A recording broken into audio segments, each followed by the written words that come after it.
Hi friends, welcome to my channel. Today video వచ్చేసి gulab jamun making process friend. ఈ వీడియో ఇంట్లోనే సింపుల్ అండ్ టేస్ట్ ఈజీగా ఎలా చేసుకోవాలో చెప్తాను ఫ్రెండ్స్.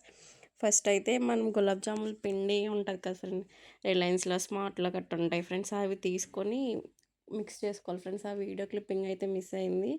ఒక ముద్దలా వస్తుంది కదా, వాటిని అలా చిన్న చిన్న బాల్స్ చేసుకోవాలి. ఆ చేసుకున్న బాల్స్ని మనం స్టవ్ వెలిగించుకొని మనకి ఇంట్లో ఉంటాయి కదా ఫ్రెండ్స్, మన భాషలో చెప్పుకోవాలంటే మూకుడులు, కార్న్లు ఇవన్నీ ఉంటాయి కదా ఫ్రెండ్స్. అవి వేసుకుని ఆయిల్ వేసుకుని అలా డీప్ ఫ్రై చేసుకున్న తర్వాత, అవి డీప్ ఫ్రై అయ్యేలోపు ఇప్పుడు షుగర్ సిరప్ అంటే పాకం పడతాం కదా ఫ్రెండ్స్. పాకం పట్టడానికి తీసుకొని షుగరు, మళ్ళీ దాంట్లో టేస్టింగ్ కోసం ఇలాచి ఇవన్నీ దంచుకొని ఉంచుకోవాలి ఫ్రెండ్స్. అది మనం ఇలాచి దంచుకునేటప్పుడు దాంట్లో కొంచెం షుగర్ వేసుకొని బాగా దంచుకుంటే కొంచెం టేస్ట్ బాగుంటుంది ఫ్రెండ్స్. ఇప్పుడు మనకి లడ్డూలు, మనం చేసుకున్న గులాబ్ జాములు అవి కొంచెం సాఫ్ట్గా రావాలంటే దాంట్లో కొంచెం మిల్క్ యాడ్ చేసుకోవాలి ఫ్రెండ్స్. మిల్క్ యాడ్ చేసుకుంటే స్మూత్గా వస్తాయి. మనం డీప్ ఫ్రై చేసుకున్న దాన్ని ఇప్పుడు పాకం వస్తుంది కదా ఫ్రెండ్స్, అలా పాకం పట్టుకొని అవి అయిన తర్వాత పాకం కొంచెం గట్టబడితే సరిపోయిద్ది.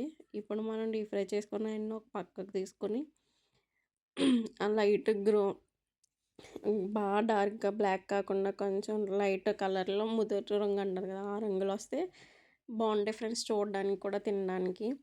అలా తీసుకున్న వాటిని మనం పక్కన పెట్టుకొని, ఇంకా ఏమన్నా మిగిలితే అవి కూడా ఫ్రై చేసుకున్న తర్వాత లాస్ట్లో మనం ఏం చేయాలంటే అవన్నీ ఒక దాంట్లో సెట్ చేసుకొని, లోపు మనకి పాకం తయారవుతుంది కదా ఫ్రెండ్స్. అంటే పాకం అంటే ఎలా ఉంటుంది, అది కొంచెం తిక్కగా రావాలి ఫ్రెండ్స్. మనకి కొంచెం తిక్కగా వస్తే టేస్ట్ బాగుంటుంది.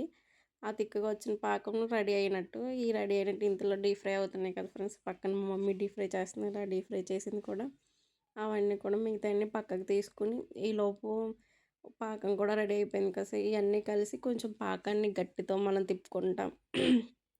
అవి ఏం చేయాలంటే మళ్ళీ ఇప్పుడు మనం డీప్ ఫ్రై చేసుకున్న వాటిని స్లోగా ఒకటో కాకుండా స్లోగా వేసుకొని అవి మనం మిక్స్ చేసుకోవాలి. దాంట్లో నానబెట్టాలి ఫ్రెండ్స్. అంటే నానబెట్టడం అంటే కొంచెం సేపు